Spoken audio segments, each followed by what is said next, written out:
Тысячелетия побед человеческого разума вознесли цивилизацию на невиданную высоту. Но воздаянием за покорение вершин стали страх, нищета, унижение, смерть. Лучшие помыслы и стремления человека покрываются тьмой неуверенности, разочарования и поражений. Чем станет Армагеддон для незнающих откровения Иисуса Христа? Но потянувшиеся за истиной, ищущие Творца, окунутся в водопад величия Господа. Его милостью восстает посольство благословенного Царства Божьего для всех народов на земле. 9 лет величайшая европейская церковь, водимая помазанником Божьим, евангельским апостолом Сандеем Аделаджа, один за другим покоряют города и страны могуществом Слова Божьего и благовещением Иисуса Христа. Миллионы спасенных душ, миллионы зажженных светильников Божьих, тысячи церквей и служений – вот итог распахнутых дверей Царства Божьего. Впереди материки и континенты, чудеса и трудный голос славы Божьей. Человечество жаждет прозрения, истины и благословения возрожденной жизни во Христе Иисусе. Они идут, они готовы сражаться и побеждать. Великое воинство, сплоченное через сердце пастора Сандея Аделаджа небесным Творцом. Падут тьма и мрак, и сбудутся пророки, и воссияет свет новой земли Церкви Иисуса Христа.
Sad na vome sta visane na drugo, se Isus navina na vtaro zakone, za vtaro zakone na Isus navin.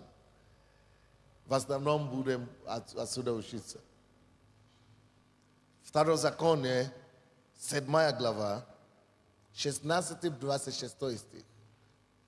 16 po 26 стихи. Все, у кого головные боли, примите ваше исцеление. Особенно если вы первый раз, у вас головная боль, поэтому мы просим вас покаяться. Просто доверьтесь Богу, что Он исцелит вас, и оно уйдет.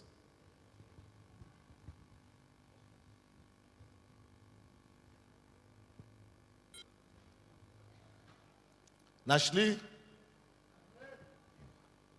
Значит, 16 по 26 стихи. 7 глава, 2 закон. И истребишь все народы, которые Господь Бог твой дает тебе. Да не пощадит их глаз твой, и не служи богам их, ибо это сеть для тебя. Если... 16 я читал, да? Теперь 17. Если скажешь в сердце твоем, народы сии многочисленные меня, как я могу изгнать их? Не бойся их. Вспомни то, что сделал Господь Бог твой с фараоном и всем Египтом. Те великие испытания, которые видели глаза твои, знамения, чудеса и руку крепкую, и мышцу высокую, с какими вывел тебя Господь Бог твой. Тоже сделает Господь Бог твой со всеми народами, которых ты боишься. И шершней нашлет Господь Бог твой на них, доколе не погибнут оставшиеся и скрывшиеся. Не страшись их, ибо Господь Бог твой среди тебя. Бог великий и страшный. И будет Господь Бог твой изгонять перед тобой народы сии мало-помалу. Не можешь ты истребить их скоро, чтобы не умножились против тебя полевые звери. Но предаст их тебе Господь, Бог твой, и приведет их в великое смятение, так что они погибнут. И предаст царей их в руки твои, и ты истребишь имя их из-под небесной. Не устоит никто против тебя, доколе не искоронишь их. Кумиры богов их сожгите огнем. Не пожелай взять себе серебра или золота. Не пожелай взять себе серебра или золота, которые на них, дабы это не было для тебя сетью. Ибо это мерзость для Господа Бога твоего. И не вноси мерзости в дом твой, дабы не подпасть заклятию, как она. Отвращайся всего и гнушайся всего, ибо это заклятие. Господь, мы не хотим слушать слова человека сегодня. Мы так хотим слушать именно твоего сердца. Распахни твое сердце для нас сегодня. Дух Господень, восстань в твоем рабе сегодня. И говори, как муж бранный. И дай, чтобы наш дух был возбужден тобой. И чтобы дух веры не зашел в этот зал. Именем Иисуса накрой нас твоей собственностью, своей сутью и твоим содержанием. Чтобы, выходя отсюда, мы поступали как ты. Тебе слава и хвала, Господь, во имя Иисуса Христа. Весь народ Божий сказал. Я проповедую сегодня на теме стратегии для владычества. Стратегии владычества вне или для владычества.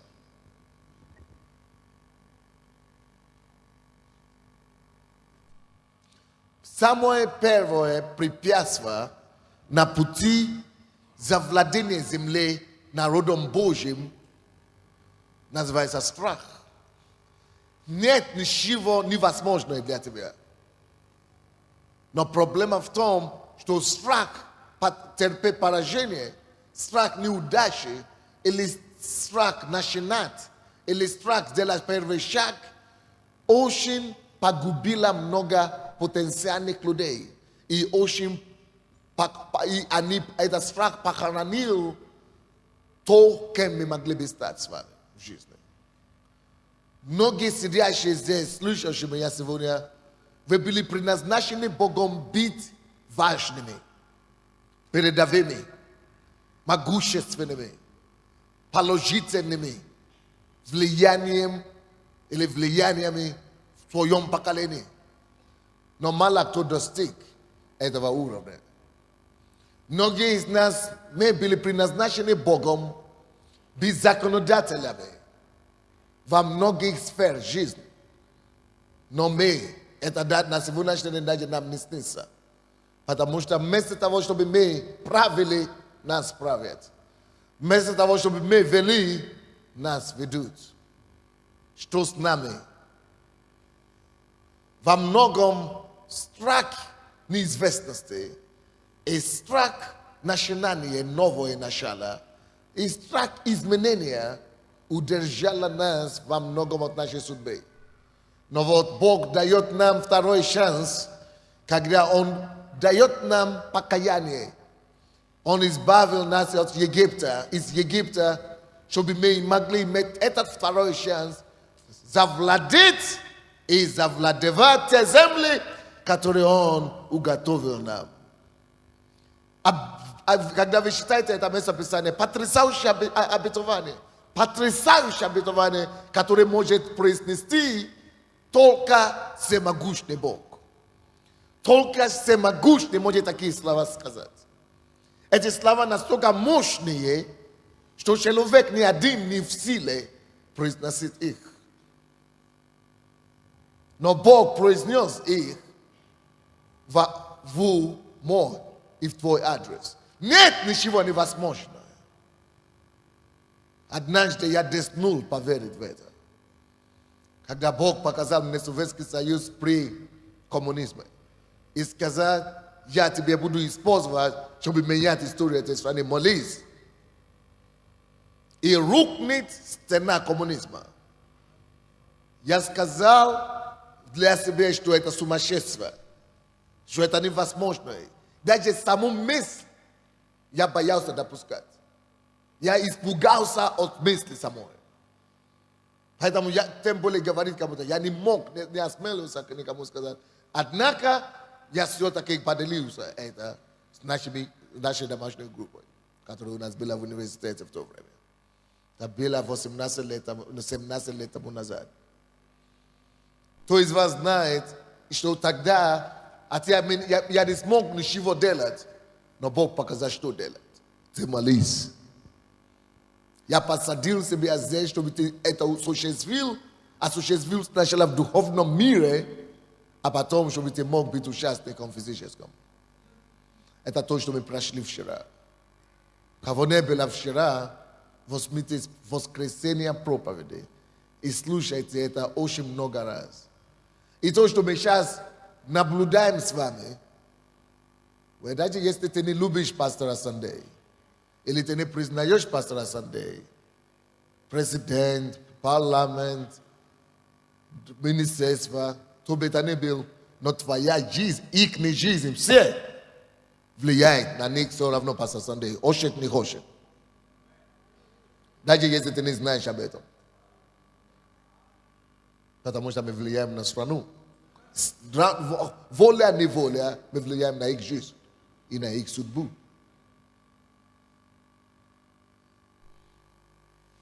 17 стих. Если скажешь в сердце своем, народы си многочисленные меня, как я могу изгнать их? Потому что в 16 он говорит, что ты изгонишь их, ты побьешь их, я дам твои руки. Конечно, вы знаете, о каких народах речь идет. Речь идет о тех народах, которые он тебе поручил. Речь идет о тех народах, которые владеют теми землями, куда он тебя пригласил. Я об этом говорю утром. Во все территории, куда Бог тебя приглашает, уже есть сильные народы, которые сильнее тебя, выше тебя. И не важно, какие сильные они сегодня. Если Бог тебе уже показал, что это твоя земля, Бог также говорит, согласно 16 стихе, что ты истребишь их. Они не устоят перед тобой. Но если Бог это говорит, а ты в себе говоришь, 17. Народы есть слишком много для меня, сильнее меня, как я могу изгнать их? То это самое большое оскорбление Богу. Бог большой, Бог все могущий, Богу все возможно. И Он тебе говорит такое, что тобою я хочу разбить властника, всадника и коня их. А ты говоришь, мною не могу, мне невозможно, их же больше меня. Значит, ты больше веришь в их силу, неужели в Божью силу. И это оскорбление Богу. Что предстоит тебе на сегодняшний день? Смотри на вызов, который перед тобой. Допустим, Бог говорит, Советский Союз, я тобой буду изменять историю. И я тогда сразу хочется видеть мощи советской армии и так далее. Ты думаешь, вообще я с ума сошел. А Бог в это время говорит, а меня во что ты ставишь? Это есть то, что мы называем вера. Вера – это один из ключей, первичный ключ за владение твоей земли. Надо поверить Богу, который бездны и тьмы проговорил, что да будет свет, и свет появилось. Да будет земля, и земля появилась. Да будет деревья, и деревья появились. Да будет небеса, и небеса появились. Богу, который из ничего творит все, надо ему поверить. Бог, который из несуществующего воспроизводит существующее, ему надо поверить. И в этом вопрос. Всякое начинание начинается духовное, когда Бог тебе говорит, что ты возьмешь что-то, которое больше тебя. Единственный способ, как ты можешь это делать, это через веру. Это первый шаг. Ты должен поверить Богу. Ты должен поверить. Без веры никто не может угодить Богу. Написано в Евангелии, послание к евреям, 11 глава 6 стих, что надобно, чтобы всякий, приходящий к Нему, поверил, что Он есть воздающим, ищущим Его. Ибо без веры угодить Ему невозможно. Если Бог тебе даже обещал самое большое, что-то делать через тебя, или если Бог даже тебя избрал своей собственной рукой, и если Бог даже любит тебя больше всех, но если ты откажешься поверить Ему, у Бога нет выбора, чем отвергнуть тебе. Допустим, Бог всех любит. Он отдал свою жизнь, чтобы искупить всех людей. Он умер за людей. Но несмотря на цену, которую он же заплатил, ценой своей собственной жизни, что он умер за людей, несмотря на это, он все равно посылает их в ад, если они не поверили Ему. Хотя он сам уже заплатил цену за их искупление. Он сам себе, по собой пожертвовал, чтобы искупить их. No, je moet naar de shop, niet paveri listo net azela. Atia on sapol pa jetoval, on je lubil e no pakani ni paveri, Bog dat je ni ziraya na svoju žrtvu, zakrivaje glasa što ja уже умер за вас, но что еще делать? Вещи уже не могу делать. Я даже сам Бог не могу помочь вам, пока вы не поверьте, что я это сделал.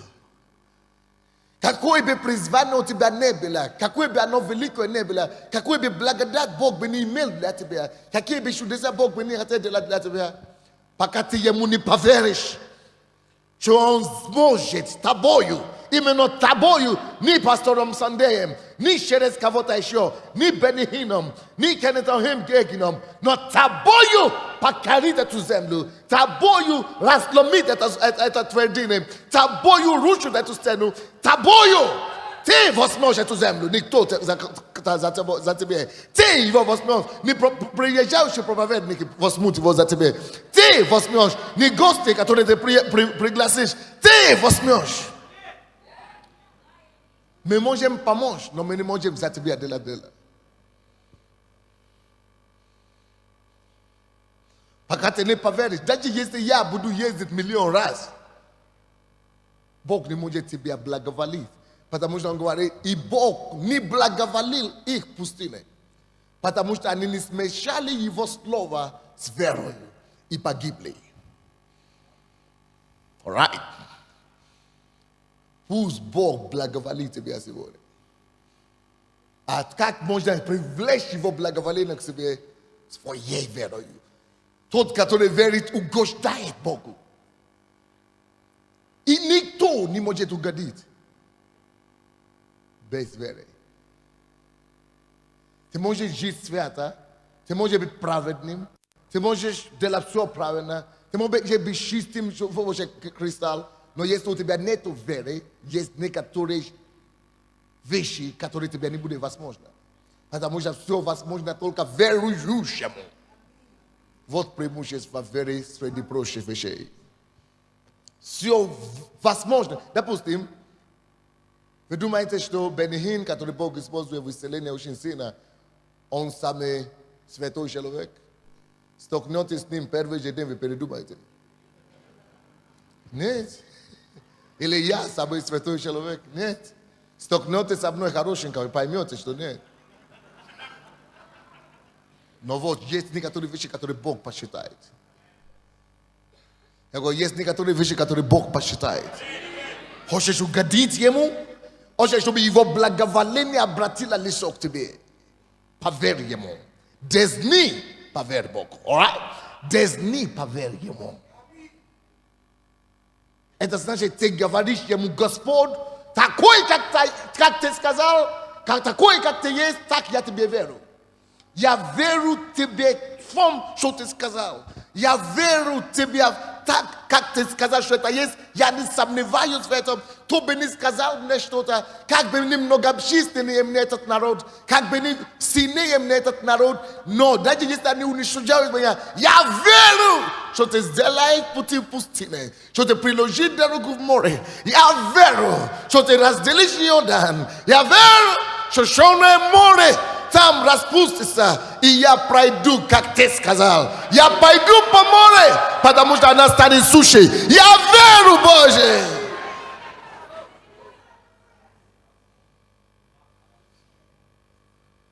Но вот страх – это дьявольское оружие, чтобы тебя тянуть назад.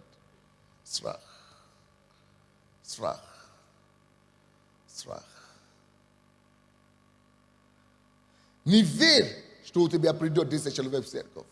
Не верь, что у тебя придет 1000 человек в церковь. Верь во все, что он тебе обещал. Если он тебе обещал весь город, поверь в город. Это не значит, что все придут в твою церковь, но вот твое влияние никто из них не может отрицать.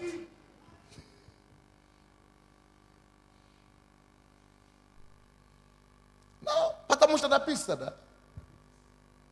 1 Иоанна, 4 глава, 4 стих. Дети, вы от Бога. Но вопрос в этом и заключается. Знаешь ли ты, кто ты? Знаешь ли ты, откуда ты? Знаешь ли ты, kem te sozna. Znaš li te po kakomu obrazu te abrazovan? Dete!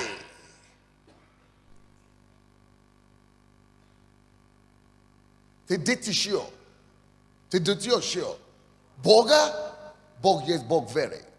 Потому что он невидимый. Надо прикоснуться к нему верою. Бог все, что он делает верою. Что тогда? Как ты можешь говорить, что ты от него, если ты не можешь ходить по невидимому? Вера – это уверенность невидимой. Что то невидимое, которое я не вижу, которое я не видно физически, я его вижу внутри себя. Внутри себя своими духовными глазами я представляю, я его вижу. И я знаю, что она видит из меня и станет реально живой физическом. Уверенность невидимой.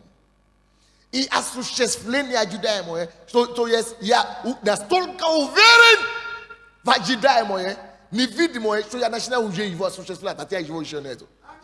Я начинаю уже его работать на этом. Но почему я делаю то, что я делаю?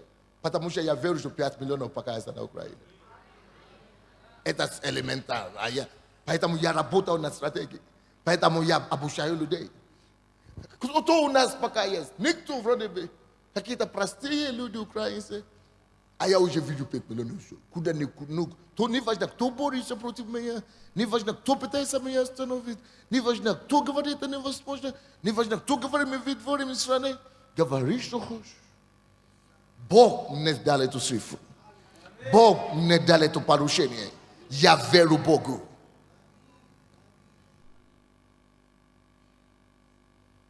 Дети ве от Бога, alright? И если ты от Бога, Бог есть невидимый Бог. Как ты можешь вообще говорить, что ты от Бога или ты верующий, когда ты не веришь невидимое, обыкновенные жизненные вещи? Как ты можешь верить самого Бога, который вообще ты тоже не веришь?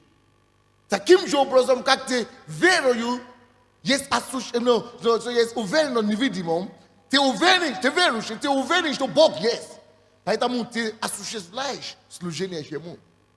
Ты служишь Ему. Таким же образом, вера есть уверенность в невидимом по жизни тоже. Что это земля моя. И поэтому, как я осуществляю служение Богу, осуществляю определенные шаги, определенные стратегии, которые приведут меня к тому, чтобы невидимое стало видимым.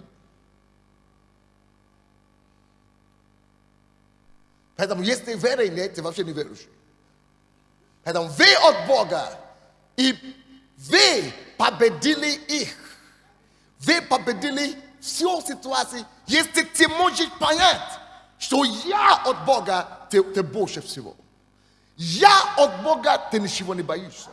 Я от Бога, поэтому все отступит передо мной. Я от Бога.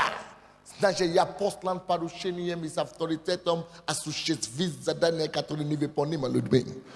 Я от Бога. В этом все сказано. Значит, все остальное земные, а не меньше меня. Я от Бога. Значит, я тверд и мужествен. Значит, я как скала. И как горы, которые окружают Иерусалим, и не могут быть сдвинуты. Я от Бога. И потому победил мир. Вы от Бога, дети.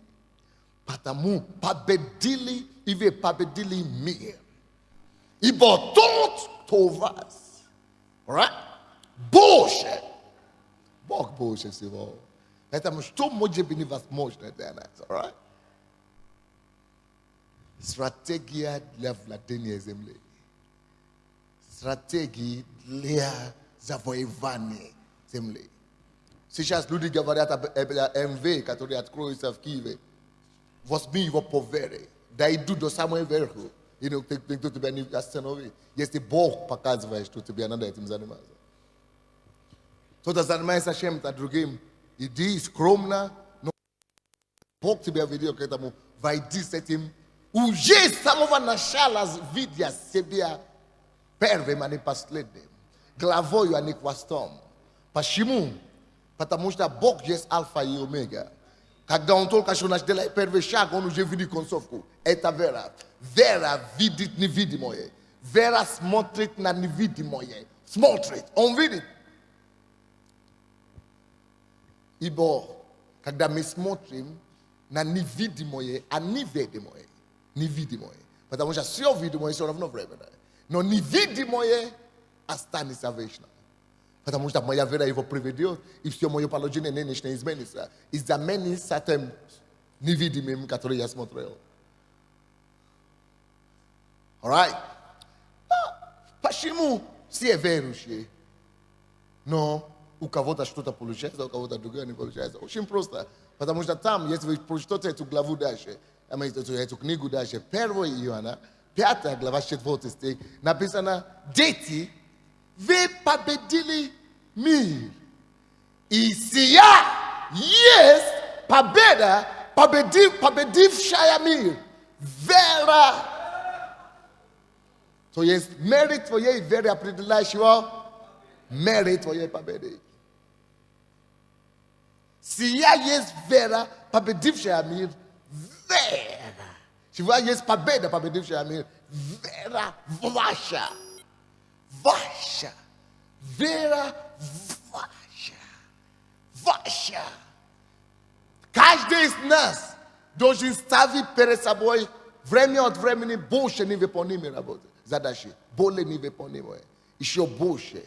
Еще больше. Еще выше. Еще выше задачи. Еще выше задачи.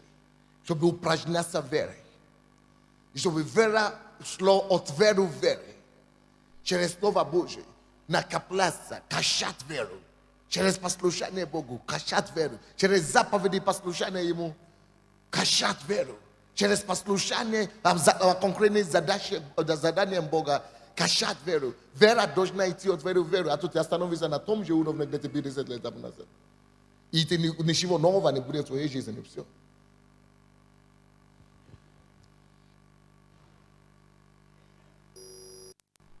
Второзаконие 7:18. Не бойся их. Не бойся их. Не бойся их. Как не бояться, Господь, когда ты мне сказал пойти работать или завладеть рынок нефти России? Там, кроме бандитов, которые дерутся между собой, еще и власть может вмешаться. Как не бояться, Господь, когда я никто? Даже те, которые имеют что-то, их ставят на место. А Бог говорит, ты можешь бояться только если тебя я не послал. Но если я послал, это грех бояться.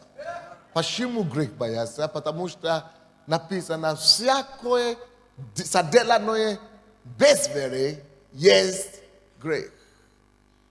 Если ты делаешь любую вещь без веры, сомнением, это уже грех. Не верить Богу, это есть грех, который совершил Адам и Ева в Эдемском саду, почему они упали. И грех не потому что они кушали плод. Они кушали плод, потому что усомнились Бога. Бог им сказал, не кушай. Если ты поверил ему, не кушай. И это все убито. Не трогай даже. Если бы они поверили ему, это все бы решено дело уже. Не трогай. Он же сказал, я верю. Все. Я не хочу думать, какой почему. Но если ты уже начинаешь задавать вопросы, логично. А почему ты уже сомнился? Они усомнились и упали в Эдемском саду. Ты не можешь усомниться устоять. Они усомнились в пустыне и пали в пустыне. Как ты можешь усомниться и продолжать жить в этом царстве?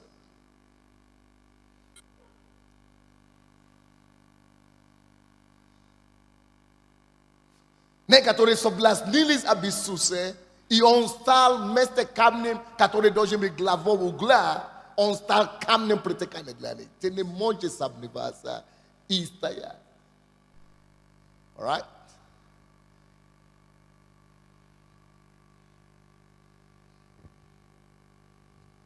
Нет, давай будем верить. Что он сказал, он сделает. Что он большой Бог. Что он говорит, что сделает, что у него есть достаточно сила и могущества его сделать. В начале этого года когда мы писали эти все заветы наши, у меня был завет с Богом, что Бог исцелил мою дочку, потому что это мой вызов. Моя дочка еще была в утробе матери. И я не сказал это церковь. Я говорю, если моя вера это не победит, тогда мне надо пойти в первую школу. Мне надо просто первый класс за Спартом идти посадить. Я говорю, я даже не хочу сказать молитвенной группе. Не хочу это говорить Юрий Иванович или ночные молитвы, или церковь. Я никому не скажу. Я говорю, принцесса, жди. Я приеду. И ты молись, и я молюсь. Если моя вера не справится с этим, значит позор мне. Она говорит, мы уже молились. И ничего не было. Я говорю, мы еще будем молиться, значит.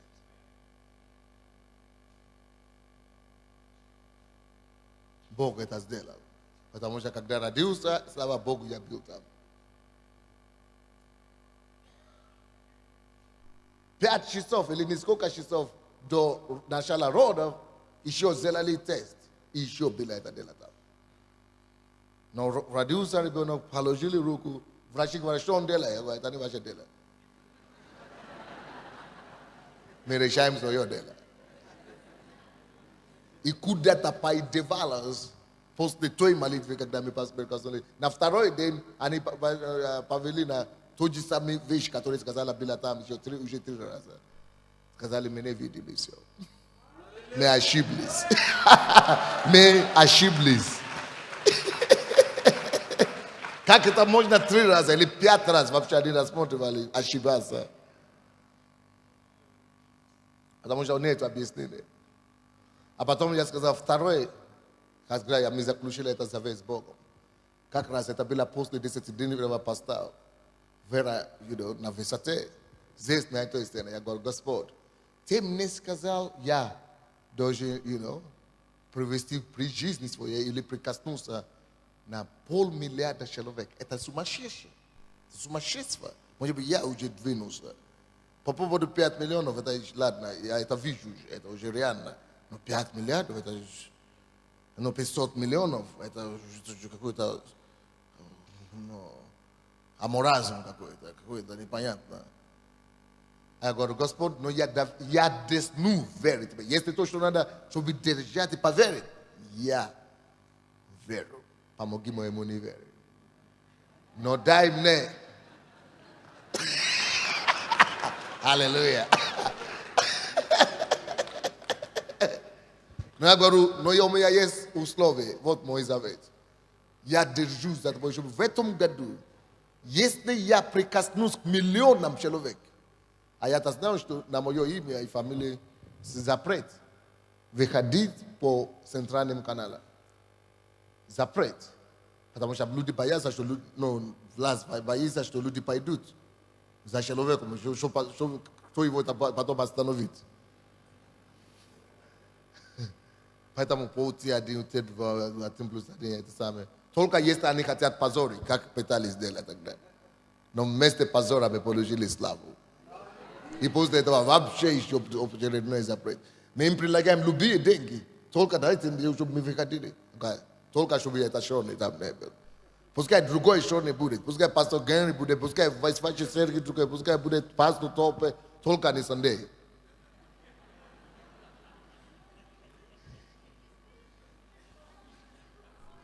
Не слышно, да?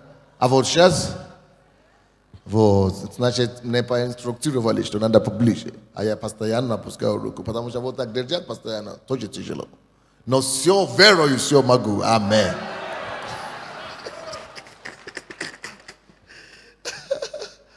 И вот второе, за что я поверил Богу, это то, если я прикоснусь, если, несмотря на эти все запреты, ты откроешь мне дверь, чтобы я прикоснулся к миллионам душ. Только в этом году, до конца этого года, мне нужно за 1 раз, или за весь этот год, чтобы минимум 1 миллион. Я это сказал на духовном совете. Минимум 1 миллион я должен либо привести к Богу, либо прикоснуться минимум 1 миллион. Как ты будешь знать? Я не знаю, но вот there's null verity. Все. И я буду делать с моей стороны все то, что надо молиться, качать веру, утверждать. А как ты сделаешь, не знаю. И что вы думаете? Когда этот интервью по TBN был, я впервые сказал жене об этом. Я сказал, принцесс, это моя ответ на мои молитвы. Что Бог все равно дает мне подтверждение, что 500 миллиона это не то, что реально, а он сделает еще больше. Потому что по этому интервью TBN потенциально могут смотреть по их заказам до 4 миллиардов человек. Но скажем, что 4 миллиона нет, скажем 400 миллионов. Хорошо, скажем, что 400 миллионов не смотрели, скажем 4 миллиона. А Европе только квартир, которые имеют запись, которые подписывали это 120 миллионов квартир или домов. Это не считая Украины и России, которые без прописки. Аллилуйя. Мы качаем это за полубом.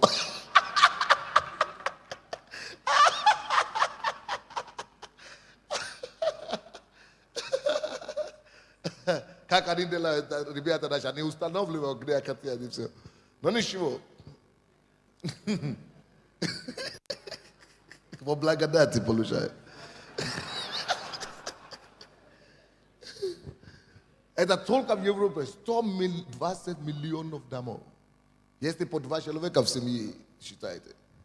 Это, я думаю, что, слава Богу, ты уже мне дал ответ. Но когда они вернулись и сказали, и приложили еще каждую неделю выходить, я же показал вчера, то, что мы будем показать первое, и каждую неделю вот так выходить, влиять на 100 стран мира. Это в Азии, Ближний Восток, это вся Европа, это Северная Африка, это африканский континент и это Россия.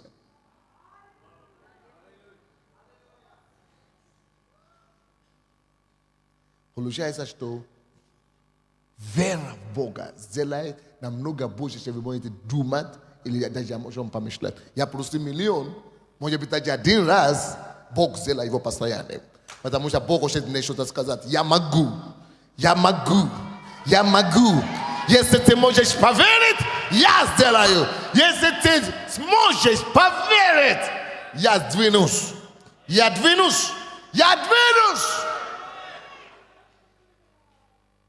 Бог двинется, если ты сможешь поверить. Швеция, I throw you the challenge of faith. Dare to believe God. Dare to believe God. Dare to believe God. Dare to believe God. For a nation to be shaken.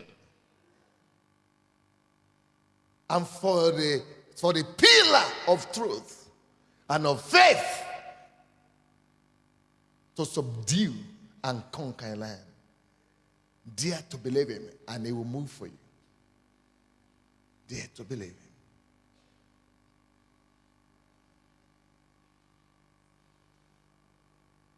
Hallelujah.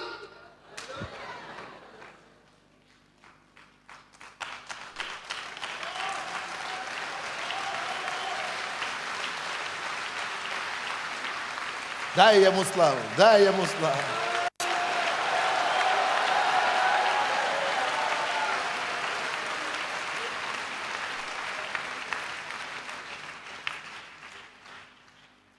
Тебе не надо воевать, тебе надо верить. А он пойдет воевать.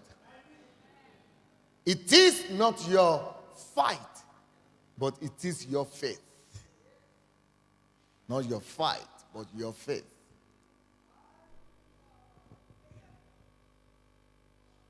Но видите, вера, уверенность невидимом всегда порождает что? Осуществление. Ожидаемо.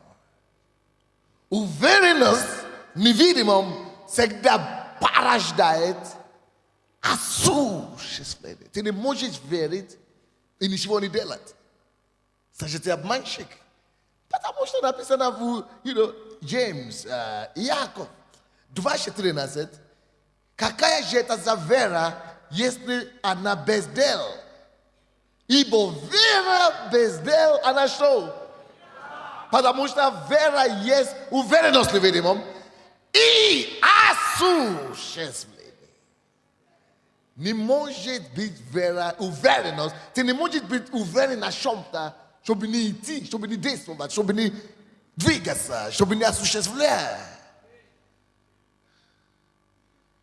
Уверенность невидимо порождает осуществление того, что ты ожидаешь.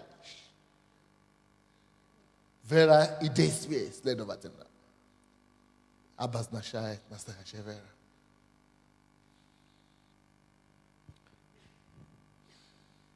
Двадцатый стих и 21 стихи. Он говорит, не твоя битва, но твоя вера. Если твоя вера будет выброшена мне, я сдвину, и эта битва станет моей. И что он сделает? 20 стиха. И шершней нашлет Господь, если ты поверишь, что он сделает? Шершней нашлет Господь на них, доколе не погибнут оставшиеся. Не надо, не возьми никогда в руки пистолеты, чтобы перестрелять своих конкурентов или послать бандитов кому-то. Не, это не наш метод. Не заказывай никогда у Бога шершней, не шершней, конечно, а шершней хватает. Он не посылает шершенцев. Некоторые думают, что это шершней, это имеется в виду шершенцев, шершней.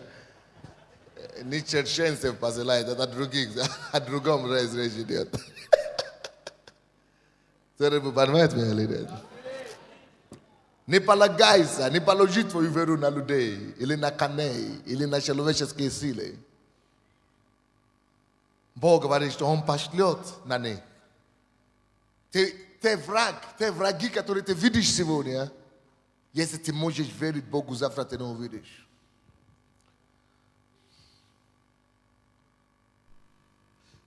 Тебе не придется бороться, чтобы не быть убраны. Ты будешь бороться с Богом, духе, ты будешь с Богом упражняться в праведности, и ты удивишься, когда чужие руки придут и уберут, как будто по твоему заказу. Потому что у Бога шершней хватает.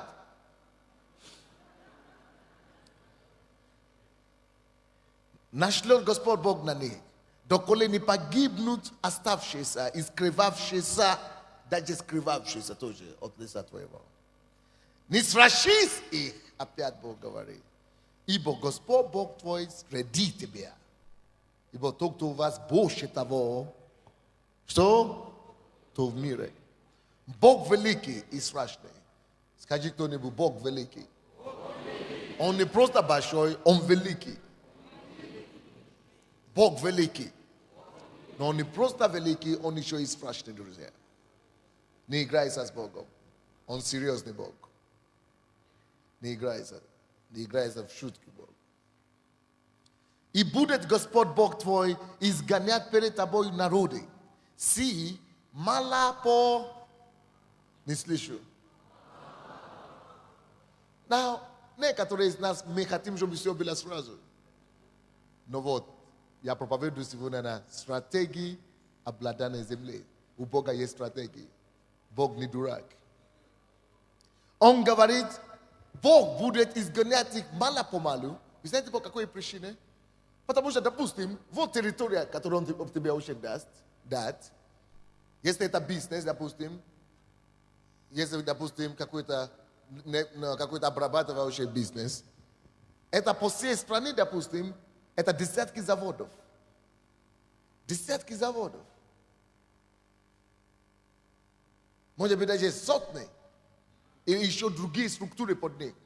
И ты говоришь, Господь, убери все сразу, перестреляй их. Или вообще убей их. А Бог говорит, а ты еще сам пасан еще в этом бизнесе или в этом деле. Ты еще пасан, ты еще ничего не понимаешь. А Бог говорит, примером говорит, слушай, допустим, у тебя такая территория огромная. Хорошо, ладно. Я говорю, я буду мало по малому. но ты какой-то, ты, конечно, жадный человек, ты очень все сразу. И обвиняешь Бога, что он медленно двигается. А он знает твою способность. Он знает, что теперь ты пока не способен удержать. Он-то сдвинет их. Но если он тебе сейчас даст, он это задавит тебе. Потому что это слишком большое. И он говорит, если у тебя такая территория земли, он говорит, если я уберу сразу все жители всей земли, а ты способен только охватить 1 гектар земли, ну 10 гектаров, ну 100 гектаров, сам своими силами, или с теми помощниками, которые у тебя есть, ну 100 гектаров. А это здесь земли, это километры земли. И уже все эти враги, жители, они уже убраны. Ты знаешь, что придет на их место? Что? Не то, что запустение это одно, но кроме этого звери, дикие, лютые звери, займут другие, которые, те территории, которые ты еще не охватил, куда ты еще не дошел. Дикие звери будут насыщаться там, а дикие звери это те, которые тебя убьют. То, что удерживает эти дикие звери от того, этой территории, это те люди, которые там ждут, которые еще там. Твои враги, которые Бог еще не убирает, работают на тебе. Ты просто это не знал.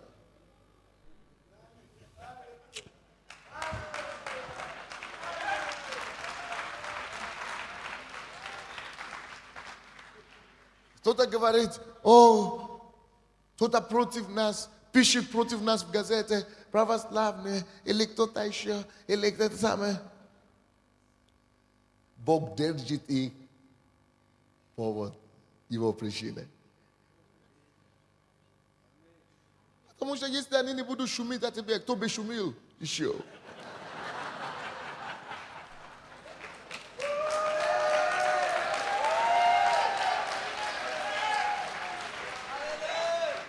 Стратегии для завладения земли. Он говорит, не. Мы будем двигаться потихоньку. Мало-помалу мы будем ощущать. Чтобы по мере того, сколько ты сможешь охватить в данный момент, мы это ощутим. Сколько ты сможешь завоевать в данный момент, влияние, мы тебе это дадим. Сколько ты сможешь держать, и с чем, какой работой ты сможешь справляться, мы это тебе дадим. Вот почему Бог говорит, послушайся заповеди и повеления Господа Бога твоего. Ибо ими укрепляешься. Тебе надо пока укрепляться через личные отношения с Богом. Укрепляться через послушание Ему. Укрепляться через заповеди, которые ты учишься соблюдать. Вы знаете, каждый из нас где-то мы были слабее в духе вчера, чем сегодня. Где-то мы спотыкались вчера, но потому что мы по упражнению или 10 лет тому назад, но через какое-то время мы стали сильнее там. Благодаря заповеди и постановлению. Бог говорит, таким образом упражняйся дальше. Ты укрепляешься. Тогда Бог видит, что ты укрепился, Он очистит еще определенную территорию. И даст тебе определенное влияние еще. Мало-помалу ты сможешь больше иметь. Хочешь больше иметь, укрепляйся побольше и побыстрее. Кто-нибудь слушает меня или нет? Так что, если Бог говорит, что мало-помалу, ты знаешь, почему Он делает мало-помалу? Он хочет сохранить твою жизнь. Он хочет сохранить тебя для долгой жизни.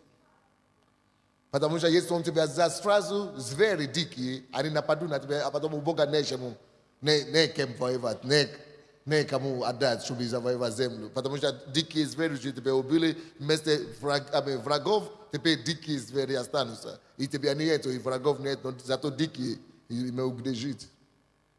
О чем я говорю? Может быть, это слишком иносказано слишком. Допустим, если кто-то говорит, пастор, по 3 миллиона человек в Киеве, или 4 миллиона человек в Киеве, а у нас всего лишь 20 тысяч, это же ничего. Окей, допустим, Бог сейчас приведет 100 тысяч человек, не только на покаяние, во-первых, ты не удержишь их. Хорошо, допустим, Бог сделает чудо, приведет 100 тысяч человек, и они все останутся. Проститутки, Все, ну, из них а кто из мира еще идет? Грешники только.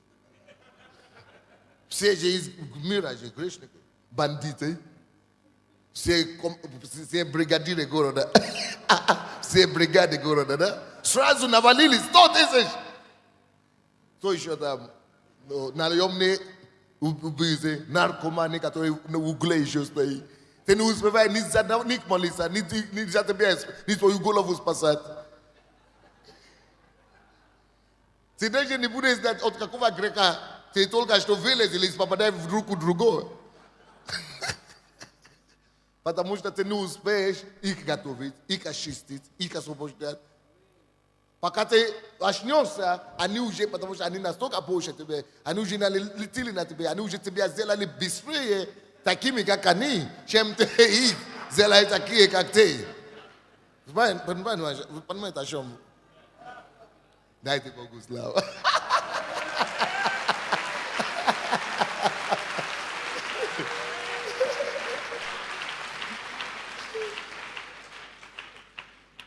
Поэтому Бог говорит, Бог видит, что твоя вера растет мало-помалу. Поэтому Бог говорит, эй, конечно, я знаю, что ты у нас такой герой. Ты ревностный такой у нас парень. Горящий такой. Он сейчас все имеет сразу. Но он говорит, ну слушай, это для тебя не полезно. Будешь иметь по мере твоего роста.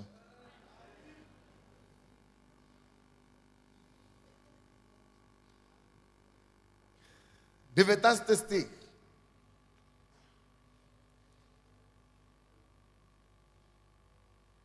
Или до того, давайте 18. Не бойся их. Вспомни то, что сделал Господь Бог твой с фараоном и всем Египтом. О чем речь идет? Читай Библию. Вспомни, как Бог помогал Израилю завладеть землю обетованную. Помни, какие войны были. Как они побеждали каждую победу. Как они завоевали каждую территорию. Помни, как Бог расправился с самым мощным и самым грозным врагом Божьего народа. Помни, какое соотношение сил было. О чем это речь идет? Слово Божье, вся Библия, история. Деяния апостолов Израиля. Это, он говорит, не бойся их. Вспомни. То, что убийца страха и сомнения есть Слово Божие. Все истории, которые мы вспоминаем, все инстанции, когда мы видим, как Бог справился и помог своему народу, и все равно и убрал этих народов, которые владеют землей, и победил их, это должен вселить в нас веру. Что он же это сделал тогда? Тут есть Бог. Все, веру. История работает на нас. Слово Божье работает на нас. Не просто читай Библию как историческую книгу. Не просто читай Слово Божье как самоучитель для образования, личное образование. Читай, чтобы качать веру. Каждый раз, когда ты читаешь Библию, задай себе вопрос. Что это мне дает? Это отрывку, который я читал. Что это мне учит? Как это добавляет к моей вере? Как это умножает мою веру? Потому что тебе это понадобится потом. В том завоевании той территории, которой ты идешь. Читай и принимай больше капсула веры каждый день. Задавай себе вопросы. Что я новое научился с этого места Писания? Что оно меня исправляет? Что оно меня побуждает? Чему меня толкает? Что новое я должен предпринимать через это место Писания? Как оно умножает, укрепляет мою веру? Вспомни, и страх будет уменьшаться. Раньше, даже несколько лет тому назад, я не мог говорить, как я сейчас говорю. Потому что я знал, что все слушают меня, не только вы, но и наши друзья. И все мои кассеты будут на столе где-то. Я уже этим моим ртом наговорил такие вещи, которые вам нельзя говорить. Не то, что в тихаре, но даже публично я говорю. Некоторые не осмеливаются это говорить в комнате своей, а я говорю на сцене. Почему одни говорят, из-за это платят головой, а другие говорят, еще ходят живым? Mary, very. Mary, very. Я тоже было время, когда некоторые вещи я не мог говорить, потому что Вера не позволила, то я не мог устоять в этом раньше. Но вот, надо расти нам всем. И история работает на нас. Качай твою веру каждый день. В общении с Богом, в послушании Слову Божьему, в чтении Слова. И 19 стих. Бог говорит нам в этом местописании, давайте я читаю. Те великие испытания, которые видели глаза твои, знамения, чудеса, и руку крепкую, и мечту высокую, с какими вывел тебя Господь Бог твой, тоже сделает Господь Бог твой со всеми народами, которых ты боишься. Посмотрите, это 19 стих. Интересно. Если ты в 18 стихе, если ты позволишь Слову Божьему укрепить твою веру, если ты станешь сильнее этой верою, Бог сделает так, чтобы все остальное будет работать на тебе. Верой. Стратегии завоевания земли. Но заметьте себя в этом 19 стихе также. Другой стратегии, которую вы должны вспоминать. Вспомнить. Нет, или принцип, нет победы без сражений. Что я сказал? Что я сказал? Нет победы без сражения, нет побед без сражений. И вторая часть этой истины, тем жестока борьба, тем славнее победа. Right. Чем жестока или тяжела борьба, тем что славнее победа. Когда на нас начали атаковать, когда на нас начали наезжать всякие структуры, да, и статьи, и все, что хочешь, говорит о нас всякие гадости. Нас было 3000 человек. Но когда они закончили, нас было 8000.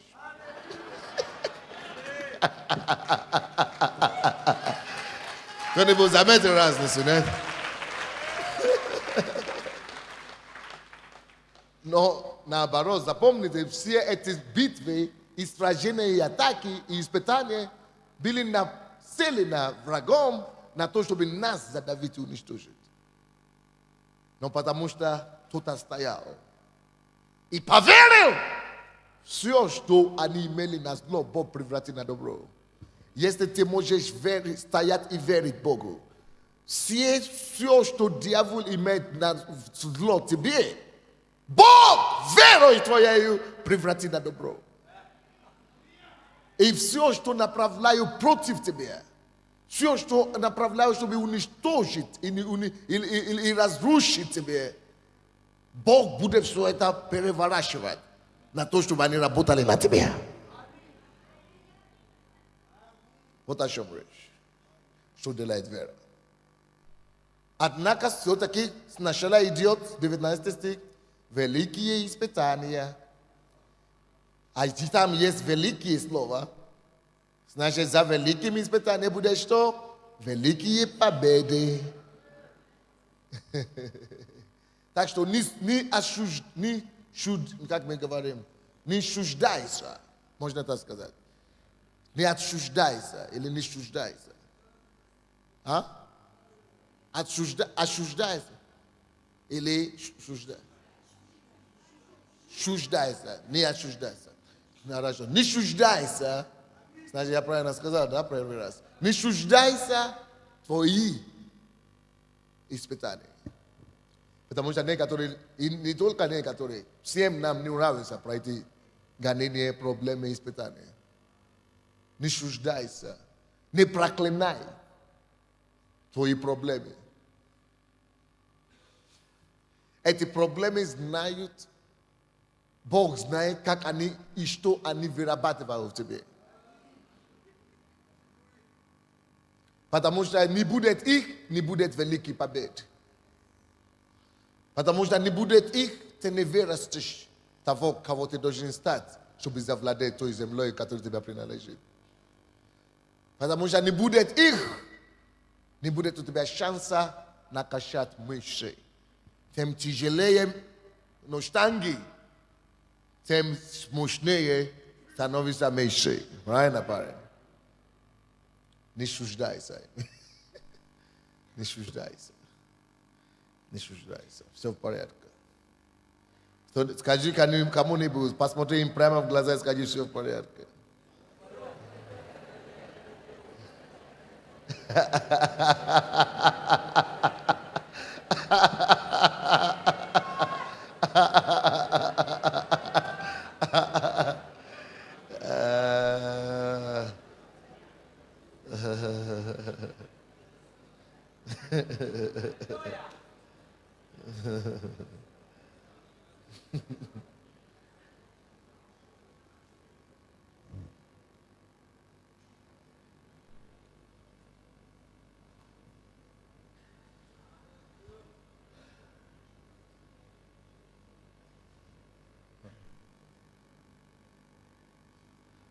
Двадцать третий, 24 стихи. 25? 22 я уже читал. Не читал? Мало-помалу. Вы что, не слышали, как я говорил? Я столько говорил об этом, ребята.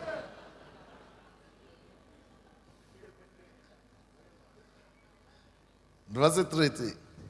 Но предаст их тебе Господь, Бог твой, и приведет их, а тебя мало-помалу, но предаст их тебе в руки, и приведет их великое множество. Приведет их великое смятение. Он приведет их великое конфуз, смятение, и предаст их в твои руки. Так что они погибнут.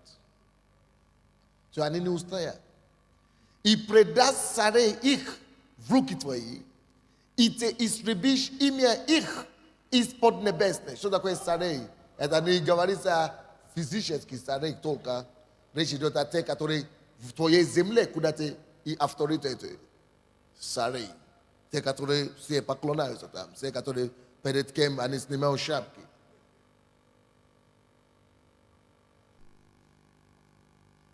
Не устоит никто против тебя. Доколе не искоrenишь их. Работай. О чем речь идет, о чем Бог здесь говорит нам? Работай на максимум. Стремись к максимуму. Вы, конечно, в курсе, что в эти дни у меня много местописаний, которые я просто пропускаю, потому что если я буду... Каждый пункт, который я вам даю, это целый день проповеди. Поэтому я только даю вам основные мысли, чтобы вы могли догонять. Речь идет о чем? Он говорит, не просто думай, потому что это наша проблема.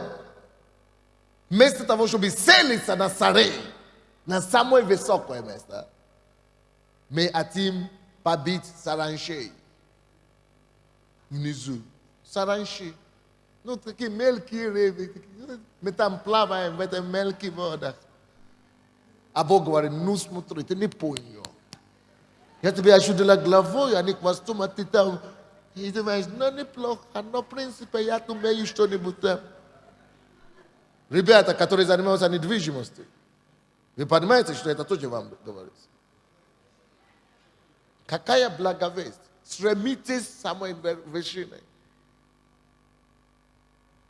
Читайте эти стихи еще, 23-24, это вам. Не довольствуйтесь маленькими, не селитесь на максимум. Если Бог говорит, это твоя земля, а чем тогда ты сам довольствуешь? Но поймите, все это делается для того, чтобы не чтобы тебя сделать героем каким-то. У Бога хватает героев. А чтобы ты, Царство Божье, которое внутри тебя, слава и присутствие Бога, которое внутри тебя, чтобы ты мог принести туда.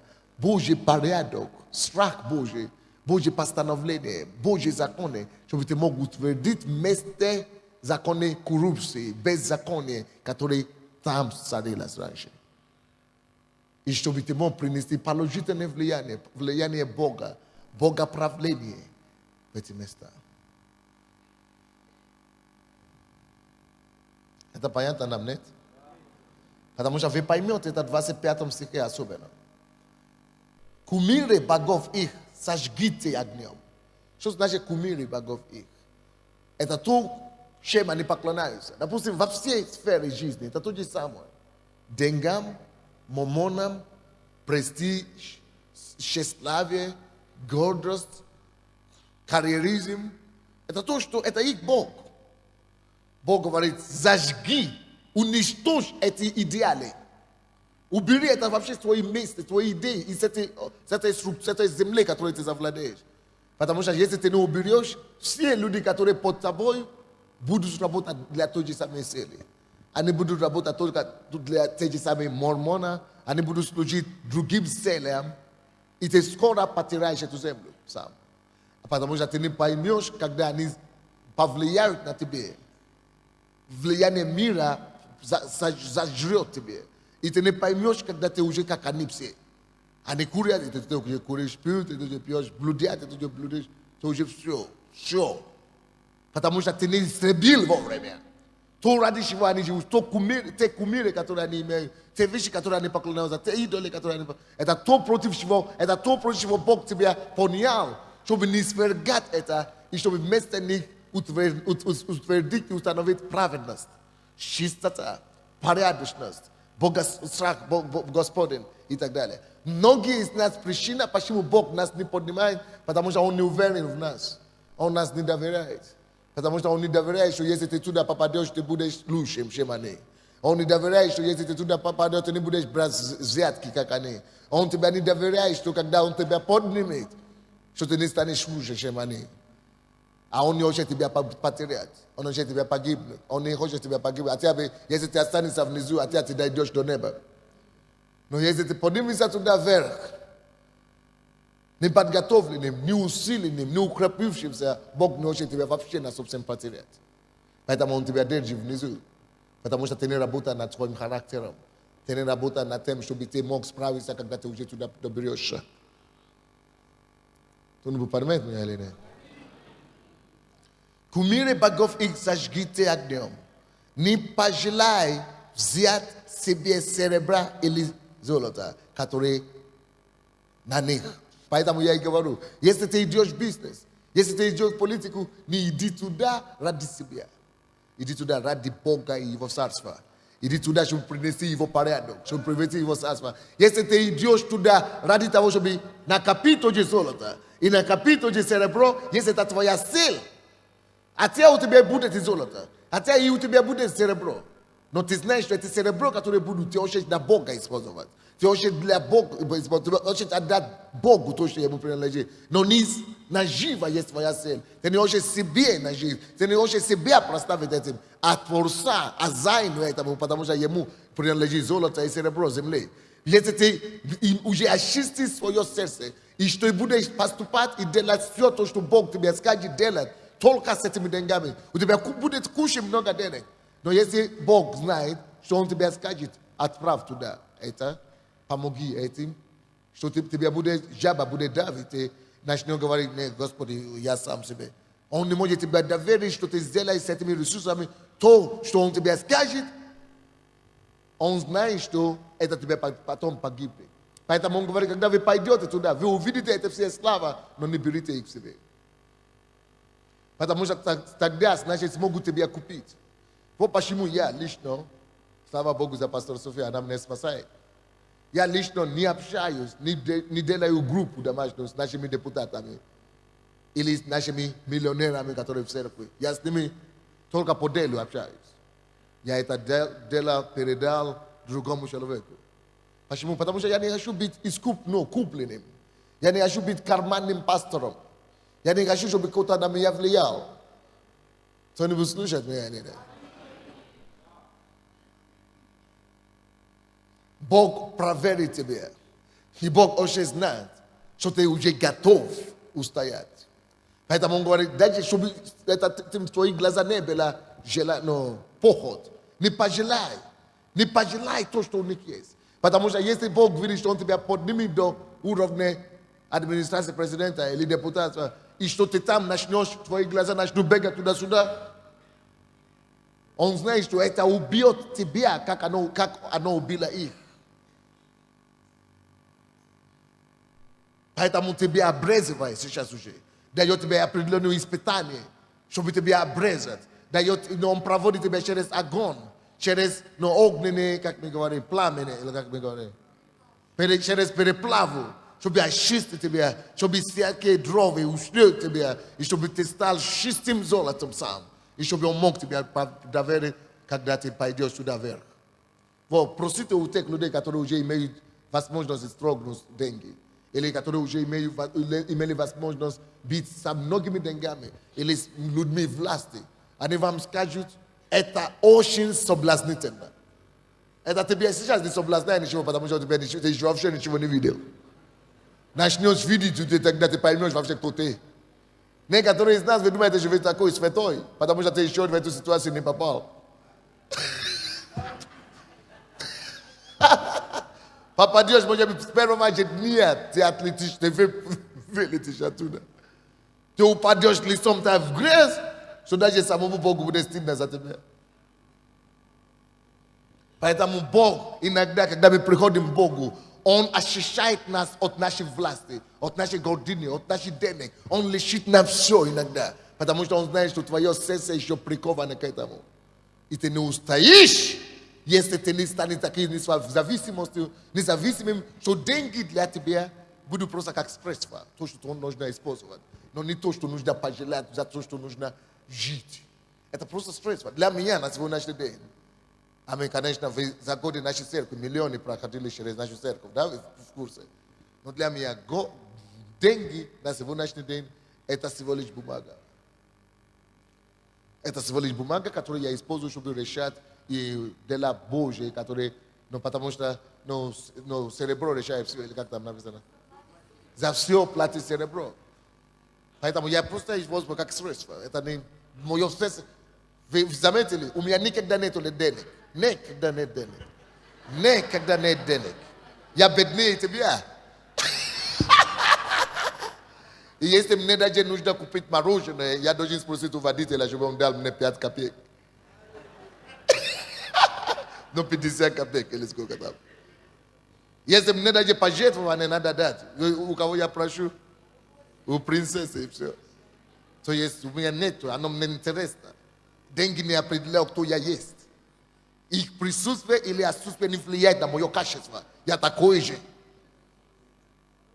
Их количество или меньше или больше не определяет мой статус, или мой взгляд, или мой уровень, мой рейтинг, или с кем я встречаюсь, или я всегда ценю себя в Боге. Я в Боге. Я от Бога. Вот то я есть. Но если ты еще ищешь, что когда ты достигнешь какой-то должность, тогда ты будешь уважаемым и крупным, Бог знает, что ты еще не свободен. И Он знает, что как только что ты достигнешь этой должности, эта должность тебя пожрет. Поэтому Он тебя притормаживает, пока ты не освободишься, пока ты не вырастешь, пока ты не укрепишься через заповеди, испытания и послушание Богу и любовь к Нему. Некоторые из нас, пока ничего нет, мы очень верующие.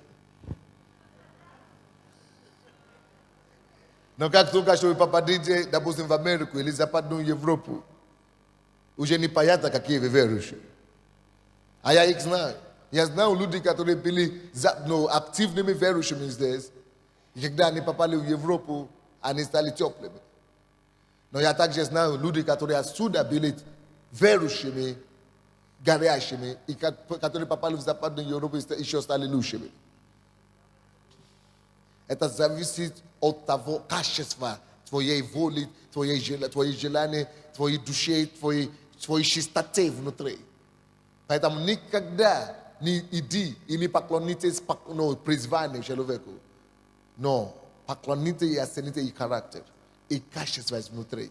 Это то, что определит концепцию, где они будут и где они окажутся.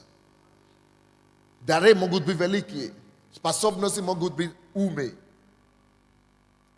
Но то, что выдержит все испытания всего, все штормы, все бури, все грозы, все, то характер, который им удалось формировать внутри.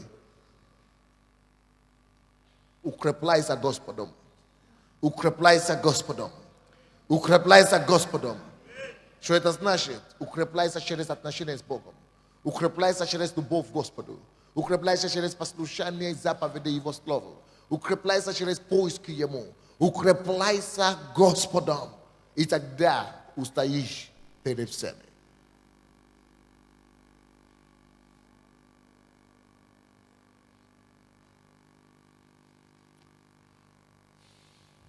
Кумиры богов их сожгите. Если ты, допустим, если тебе дадут сейчас, если тебе дадут $1 миллион, и Бог тебе скажет, зажги, сможешь ли ты это делать? Вот вопрос к вам. Тогда ты быстро выяснишь, кто ты. Быстро выяснишь, кто ты. А? Быстро выяснишь. Пока я все это говорю, это теория. Пока я все это говорил, это теория. Но как только что конкретика пример пришла. Ты задай себе этот вопрос. Если мне сейчас подарят $1 миллион, не то, что $1 миллион, некоторые за $100 это уже искушение.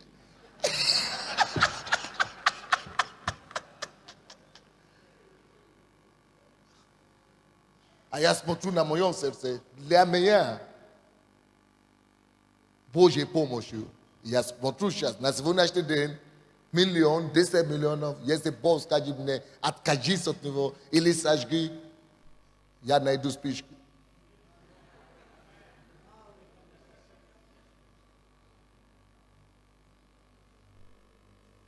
Потому что даже если кто-то учит, почему многие получается, мы можем быть купими, как это, подкупленными. Очень просто. Тебе просто, надо просто, чтобы кто-то предложил тебе работу. Вот, я тебе предлагал работу в Киеве за $1000 в месяц, или за $10 000 в месяц. Но ты будешь работать по воскресеньям и по четвергам, чтобы ты не попал на служение. Вот все тебе понятно. И ты поработаешь так год, и ты перестанешь вообще быть кандидатом в рай. Кандидатом даже не будет, не то, что будешь администратор. Ад, после тебе будет пахнуть со всех сторон. Ты будешь смердить адом, все. И внутри, и внешне. Потому что тебя предложили работу. Итак, дорогой мой, кто ты на самом деле? Потому что тот, кто готов или хочет идти завладеть землей, должен в себе все эти вещи победить. Потому что будут много денег. Если ты не победишь, прежде чем они попадут к тебе, ты утонешь в это озеро денег. Будет много славы. Если ты не победишь желание иметь славу, то утонешь там. Если будет много серебра, много соблазн, много секса, много женщин, много мужчин, много соблазн. Если ты не победишь это уже сейчас, утонешь в эту славу, в этой земле. Поэтому написано, что земля, поглощающая жителей ее. Почему вместо чтобы земля была завоевана, она стала поглотителем? Потому что ты не стал сильным внутри, ты не укрепился внутри. Итак, мой вопрос. Твоя земля, какой она будет для тебя? Поглощающей жителей и завоевателей ее, или наоборот, земля, которая обладаемым тобою? Все это зависит от качества того, что ты построил внутри себя. Качество всего живота, что ты построил внутри себя. Алло, освободись сегодня. Освободись, пока не поздно. Именем Иисуса я разбил всякое ярмо. Любовь к миру, любовь к вещам мира сего, любовь ко всем вещам и кумирам и богам мира сего. Разбиваю над вами. Именем Иисуса. Именем Иисуса, когда я сокрушаю властью Бога, всякое желание, именно наслаждаться всеми желаниями мира сего, мы сокрушаем и разрушаем это над вами. Именем Иисуса, и мы провозглашаем истинную свободу, истинную свободу, истинную свободу, истинную свободу, истинную свободу, истинную свободу, истинную свободу. Твоей душе, твоему разуму, твоей плоти и твоему духу во имя Иисуса.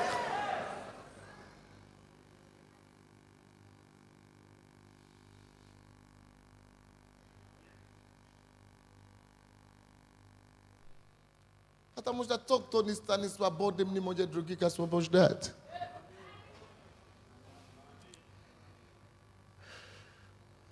И ту землю, которую тебе Бог ведет, Он ведет, чтобы ты стал освободителем земли. Как ты можешь освободить землю от любовь деньгам, когда ты сам еще в зависимости от них?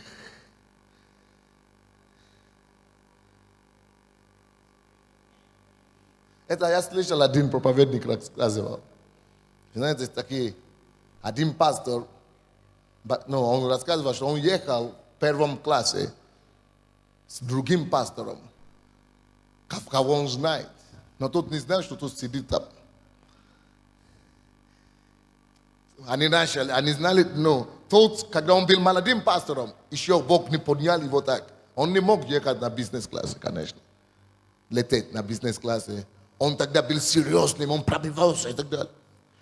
Но когда он пробился, он уже достиг определенного уровня признания, денег, комфорта. Он не знал, что другой пастор там сидит сзади. И там прилагают, что пить. Коньяк, водка. Или есть некоторые водки, которые разбавлены. Ну, то молоком, то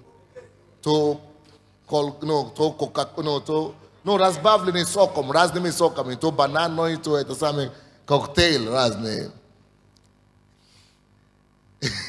Он смотрит, этот парень, пастор, который уже расслабился, он уже стал большим, Бог его понял, будущим неутвержденным, укорененным. Когда все соблазны и комфорт приходят, им прилагают, первый класс, British Airways, то есть британская авиакомпания, там прилагают им все, они хотят тебе делать по 20 раз в день, они тебе прилагают то другое. А он говорит, как тяжело отказаться, наверное, он подумал, как тяжело отказаться от этих вещей. Посмотри по сторонам и говорит, ну, разбавь вот то, что разбавлено вот это. Половина веры, он уже соблазн. Как ты тебя ведешь, когда ты попадаешь на такие день рождения? Это не даже $1 миллион в день рождения. Потому что друзья скажут. Ну, мол, обозвать, как это, ну, обозвут, как мы говорим, обзовут сектантом, ну, мол, обзовут фанатом, ну, мол, поэтому рюмку 1, рюмку 2, потом рюмку 10, уже тебя привели домой пьяным. Это наш дорогой проповедник, который только что вчера рассказывал, что нам прийти в Богу надо. А? Все равно обзову. Конечно, все равно обзову. Молодец. Ну дай мне пятерку. Все равно обзовут. Лучше, чтобы обзывали за принцип. Лучше, чтобы обзывали за истину. Когда зато будут тебя уважать, что ты человек истинный и принципиальный. И что ты веришь, за что ты стоишь. И что ты стоишь, за что ты веришь. Вы знаете, при коммунизме были также такие верующие, как мы. Их называли баптистами и пятидесятниками. Но они не были такие радикальными, как мы, но они верили в Бога. Вы знаете, в сталинские времена, годы депрессии, 30-50, 40, их арестовали, их окружали вот так, когда в церкви, и все вели на расстрел. Однажды они нашли список всех лидеров по Украине, 800 человек, нет, 3000 человек. Все лидеры, как бы у нас, лидеры домашней группы, все их в одну ночь, никого из них не стало. Они все их вызвали и в Сибирь, на поезд. И там начали их по одному перед пистолетом. Ты, что ты скажешь? Отрешешься, будешь жить. Отрешься, будешь жить. Отрешься, будешь жить. Если ты отрешешься от веры, а скажешь, будешь упрямым, ты скоро мы тебя досрочно к своему Богу отправим. Только знаешь, что у тебя 12 детей дома остались. 5 детей и жена вдова будет. Однажды собрали таких людей, где-то 12, и 3 отказались, они сказали, что мы готовы умереть. Лучше умереть, они начали петь. Все, которые говорили, что мы умрем, на эту сторону. 9 сказали, помилуйте нас, помилуйте нас. Я потом покаюсь.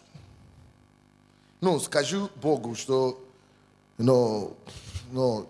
отрекаюсь, а я потом сам буду потом, покаю. Бог же все равно простит.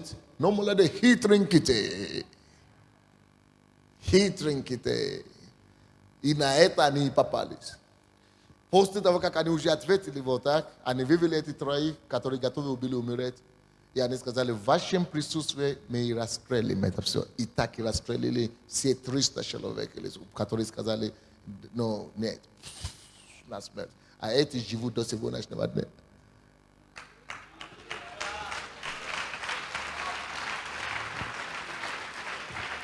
Какая твоя позиция?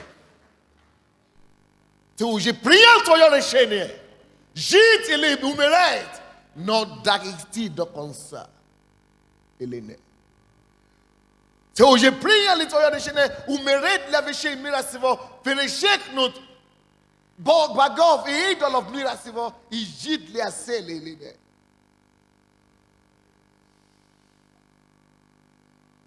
Все проверяется золотом. Огнем.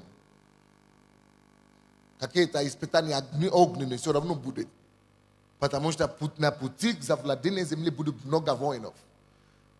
Много войн, много сражений, много испытаний огненные. Выдерживаю и выходят из этих испытаний, эти искушения, из этих гонений, только те, которые искренне на 100% преданы Богу. Давайте преклоним голову. Поговори с Богом. Насколько ты серьезный в том, чтобы состояться в этой жизни и исполнить Божье призвание на твою жизнь. Насколько ты серьезный о том, чтобы завоевать ту землю, которую тебя призывает Бог. Насколько ты серьезен в том, во что ты веришь вообще. Пусть каждый закроет свои глаза и поговорит с Богом один на один. Давайте просто на изъянку откроем сердце перед Богом. Вы знаете, Он все знает. Каждый из нас абсолютно наг перед Ним.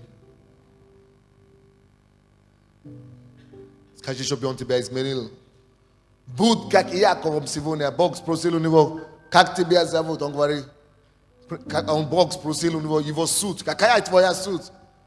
Он признался. Потому что он говорит, он понял, что от Бога ничего не скроет. Он говорит, Господь, я обманщик. Я лжец. Я все деру. Кидаю все направо-налево. И Бог говорит, раз ты признался, раз ты открылся, раз ты искренне, я изменю твою судьбу, изменю твое имя. Из обманщика ты станешь князем Божьим. Но какое решение ты примешь сегодня? Будешь ли ты искренне? Скажешь ли Богу, какой ты искренний сегодня? Скажешь ли Богу, как Яков, что вот я обманщик, но вот я не то. Но я еще не то. Это вид я делаю. Это внешне люди думают, что я такой, а на самом деле я еще не такой. поговори с Богом. Скажи Богу, искренно какой ты. Истинно, честно, какой ты. Каков ты. И возможно, если ты ищешь, то ты честный, как Яков, он соберет твою старую натуру.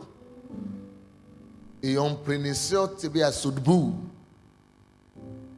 который достоин, чтобы завоевать и обладать ту землю, о котором он тебя создал, ради которого он тебя создал, для которого он тебя образовал.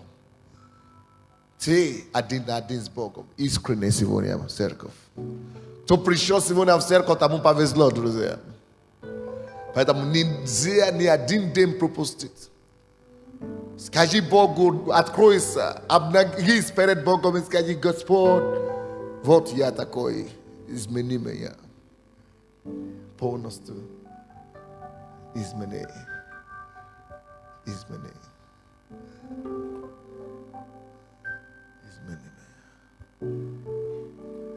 Измени меня. Измени меня. Чтобы я мог стоять достоинством перед тобой. И с достоинством заполнить и закончить свою поприще. И принести твою славу в те земли, куда ты меня ведешь.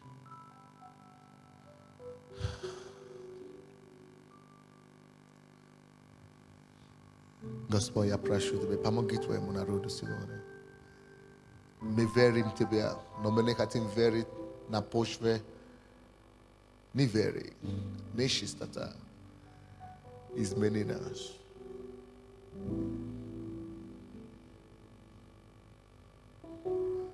Измени нас. Во имя Иисуса Христа. И весь народ Божий сказал: Бог, когда Он видит, что ты искренний, ты честный и ты чистый перед Ним, слушай сюда. Он даст тебе потом больше, чем то, что эти люди даже имели. Он тебе даст все. Больше денег, больше славы, чем эти люди имели. Но тебе это уже не соблазнит. Завтра у нас будет экскурсия. Но вот вечером у нас будет еще учение. Последний, а потом пасторская конференция. Давайте станем перед Богом. А потом мужская конференция, извините. Прославление. Давайте будем славить, поклоняться и благодарить. Просто любить.